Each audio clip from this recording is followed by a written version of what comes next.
خدائی تو رہے گی، آرام تلک اپنی رسائی تو رہے گی، اس واسطے کہتی ہوں ٹھہر جا یہ بابا کچھ دیر یتیمی۔ بسم اللہ الرحمن الرحیم۔ السلام علیکم۔ سن 40 ہجری کا آغاز ہوا، رمضان کا مہینہ شروع ہوا۔ رمضان جب اختتام کو جاتا رہا تو امام علی علیہ السلام بار بار فرماتے رہے، پوچھ لو جو پوچھنا چاہتے ہو، ان قریب تم اپنی نظروں سے مجھے دیکھ نہیں پاؤ گے، اور بار بار روتے رہو گے کہ کاش آج علی ہوتے اور ان سے ہم یہ سوال پوچھتے۔ اور یوں امام علی اپنے بیٹے اور بیٹیوں کے گھروں میں باری باری افطار کرتے رہے۔ جب 18ویں روزے کے افطار کا وقت آیا تو آپ نے اپنے بیٹے امام حسن علیہ السلام سے کہا کہ حسن جاؤ اپنی بہن کلثوم سے کہو کہ آج اس کا بابا اس کے پاس افطار کرے گا۔ جناب کلثوم اپنے بابا کے لیے دودھ، نمک اور جو کی روٹی کا اہتمام کرتی رہیں۔ جیسے ہی امام اپنی بیٹی کے گھر پہنچے، افطار کا وقت قریب آیا، بی بی کلثوم نے دسترخوان بچھایا۔ جیسے ہی امام علی علیہ السلام دسترخوان پر بیٹھے، آپ نے فرمایا، اے بیٹی کلثوم، کیا تم نے کبھی دیکھا ہے کہ تمہارے بابا کے دسترخوان پر ایک دام سے زیادہ موجود ہو؟ یہ 3 دام کیوں رکھے ہیں؟ اس زمین پہ سینکڑوں خدا کے بندے ایسے رہتے ہیں جو ایک دام بھی پیٹ بھر کر نہیں کھا سکتے، اور میں ان کا امام 3 دام کھاؤں؟ ان میں سے 2 دام اٹھاؤ اور کسی مستحق کو دے دو۔ جیسے ہی بی بی نے نمک اٹھانا چاہا، آپ علی علیہ السلام نے فرمایا، اے کلثوم، یہ دودھ پڑوس کے یتیم بچوں کے لیے رکھ دو۔ آپ علی علیہ السلام نے نمک سے روزہ افطار کیا اور پھر عبادت میں مشغول ہو گئے۔ پھر بار بار آسمان کی طرف دیکھتے ہیں اور فرماتے ہیں، آ گئی وہ رات جس کا اس علی سے وعدہ ہوا تھا۔ جیسے ہی فجر کا وقت قریب آیا، آپ نے روزے کی نیت کی، عمامہ سر پر رکھا، عبادوش پہ ڈالی اور آپ مسجد کوفہ کی طرف روانہ ہونے لگے۔ جیسے ہی آپ گھر سے نکلنے لگے، آپ کے گھر میں جتنے پرندے موجود تھے وہ آپ کے قدموں میں لپٹ گئے اور اپنی اپنی زبان میں کہنے لگے، اے مولا رک جائیے۔ امام علی علیہ السلام اپنے وعدے کو نبھانے کے لیے مسجد کی طرف روانہ ہوئے۔ عبد الرحمن ابن ملجم نے کوفے سے 1000 درہم کی ایک تلوار خریدی اور اسے کئی دن تک زہر میں بجھایا اور موقع کی تلاش میں کوفے کی گلیوں کے چکر کاٹتا رہا۔ اسی دوران اس کی نظر ایک حسین عورت پر پڑی اور اس سے عقد کا فیصلہ کیا۔ جب مہر کی گفتگو ہوئی تو اس نے کہا، 3000 اشرفیاں اور علی کا سر لوں گی۔ ابن ملجم نے کہا، مجھے منظور ہے۔ امام علی علیہ السلام جب مسجد پہنچے اور سوئے ہوئے لوگوں کو جگایا، ان میں آپ کا قاتل ابن ملجم بھی موجود تھا۔ آپ نے فرمایا، فجر کے وقت سونا اللہ کے گھر میں اللہ کو پسند نہیں، اٹھو اور اپنے فعل کو انجام دو۔ پھر آپ نے اذان دی۔ جیسے ہی آپ نے اپنی آخری اذان دی، کوفے کی گلیوں میں شور اٹھا، آسمان کا رخ عجیب ہوا۔ پھر محراب میں آپ نے نماز پڑھانا شروع کی۔ آپ سجدے میں گئے۔ جیسے ہی آپ سجدے میں گئے، ابن ملجم نے سجدے کی حالت میں آپ پر وار کیا۔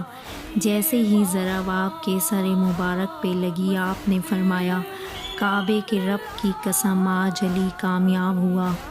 مسجد میں کوہرام بپا ہوا آپ کے خون سے مسجد کا محراب رنگین ہو گیا، آسمان سرخ ہو گیا، نمازی سر پیٹنے لگے۔ اتنی دیر میں آپ کے چاہنے والوں نے ابن ملجم کو پکڑا اور آپ کی طرف لائے۔ آپ کے چاہنے والے آپ کو زخمی پا کر شربت کا گلاس لائے۔ جیسے ہی آپ کی نظر ابن ملجم پر پڑی، اس کے چہرے پر موت کا خوف تھا۔ آپ نے فرمایا، یہ شربت میرے قاتل کو پلاؤ، اس کے چہرے کا خوف بتاتا ہے اس شربت کی مجھ سے زیادہ اس کو ضرورت ہے۔ آپ نے فرمایا، کوئی اس کے ساتھ بدسلوکی نہ کرے، اگر میں شہید ہو جاؤں اس کو بھی ایک ہی ضرب لگانا، اگر ایک ضرب سے بچ جائے تو اس کو آزاد کر دینا، اگر مر جائے تو میرے قاتل کے جسم کی بے حرمتی نہ کرنا، غسل و کفن دینا۔ پھر آپ نے امام حسن علیہ السلام سے فرمایا، بیٹا آؤ نماز پڑھاؤ۔ جب نماز مکمل ہو گئی، پھر امام کو گھر کی طرف لے جانے لگے۔ آپ کے خون سے آپ کا عمامہ، سر، داڑھی سب خون میں سرخ ہو گئے۔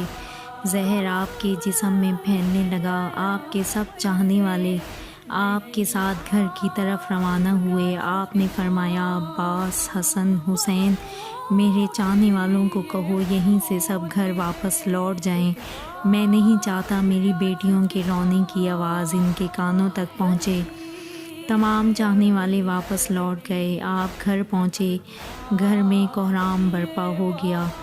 طبیب نے کہا، مولا کے جسم میں زہر پھیل چکا ہے، جتنا ہو سکے ان کو دودھ پلائیں۔ جیسے ہی یہ خبر کوفے کی گلیوں میں پہنچی، ننھے ننھے یتیم بچے اپنے ہاتھوں میں دودھ لیے امام کے دروازے تک پہنچے اور بولے، ہمارے حصے کا دودھ امام کو پلائیں، ہم ایک دفعہ یتیم ہو چکے، ہم نہیں چاہتے اب ہم دوسری دفعہ یتیم ہوں۔ آپ مسلسل عبادت میں مشغول رہے۔ 19 رمضان کا دن گزرا، 20 رمضان کی رات آئی۔ آپ نے اس رات سب کو اپنے حجرے میں آنے سے منع فرمایا۔ آپ نے فرمایا، جنات میری زیارت کو آئے ہیں۔ 20 رمضان کا دن طلوع ہوا۔ آپ نے اپنے تمام چاہنے والوں کو بلایا۔ آپ کا چہرہ مبارک زرد تھا۔ آپ نے فرمایا، پوچھ لو جو پوچھنا چاہتے ہو، میں زمین کے راستوں سے زیادہ آسمان کے راستے جانتا ہوں۔ سب چاہنے والے زارو قطار رونے لگے۔ اس کے بعد آپ نے امام حسن کو بلایا اور کہا کہ حسن، تمام خاندان والوں کو جمع کرو۔ پھر آپ نے فرمایا، اس خاندان کا وارث حسن ابن علی ہے، جو یہ کہے تم سب ماننا۔ پھر امام حسن سے فرمایا، اے بیٹا، اپنے نانا کے صلح حدیبیہ کو یاد رکھنا، جہاں تک ہو سکے انسانوں میں امن اور محبت پیدا کرنا۔ پھر فرمایا، حسن و حسین، میری شہادت کے بعد میرے جنازے کی، میری قبر کی کسی کو خبر نہ دینا، میرا جنازہ اونٹنی پہ رکھ دینا، پیچھے سے حسن و حسین تم اٹھانا، آگے سے جبریل اور میکائیل اٹھائیں گے، کیونکہ مجھے پتہ ہے میری شہادت کے بعد میرے دشمن چاہیں گے علی کی قبر کھود کے جنازے کی توہین کریں۔ میری قبر پہلے سے بنی ہوگی، جہاں اونٹنی رکے وہاں میری تدفین کر دینا۔ پھر عباس کو بلایا اور فرمایا، میں نے تمہیں کربلا کے لیے مانگا تھا، جو تمہیں حسین کہے وہ کرنا۔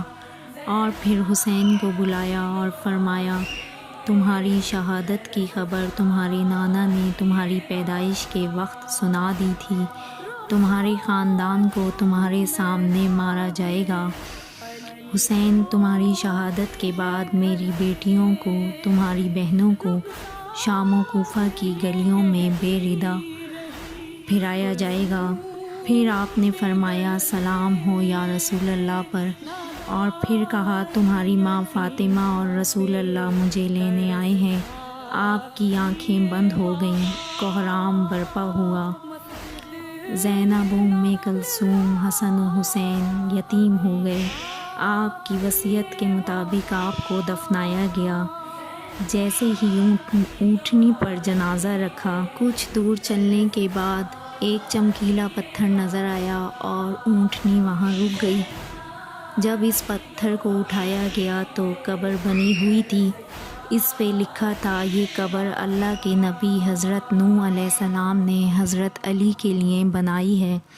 سلام ہو امیر المومنین پر جنہوں نے اپنی ساری زندگی نبی کی اطاعت، دین کی حفاظت اور خدا کی عبادت میں گزار دی۔